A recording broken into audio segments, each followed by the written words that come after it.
சில நேரம் ஆண்டோடைய சமூகத்துல போகும்போது நம்மளையும் அறியாம நமக்கு ஒரு கண்ணீர் வரும். எதுக்கு அழுகிறோம் ஏன்னே சிலவங்க நமக்கு பண்ணது நினைச்சலாம் இல்ல இல்ல இல்ல, சிலவங்க நம்மள பேசுறது இல்ல இல்ல இல்ல, நம்மளை அறியாம அதுதான் ஆனந்த கண்ணீர். ஆண்டவர் எனக்கு யாரும் நிக்காத போது, எந்த உறவும் என்ன நேசிக்காத போது, எந்த உதவி எனக்கு யாரும் செய்யாத போது ஒருத்தர் வந்து நின்று செஞ்சாரு, அதை நினைக்கும் போது எனக்கு ஆனந்த கண்ணீர்.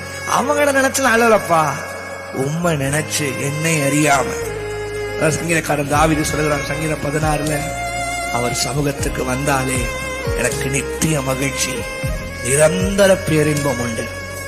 சங்கீதம் 16 கடைசி 3-4 வசனங்கள் வாசிங்கன்னா, அவர் ஏன் வலது பாட்சத்துல தான் இருக்கிறார், என்ன பார்க்கிறார், என்ன சுமக்கிறார், அதை நினைக்கிறேன், துதிக்கிறேன்.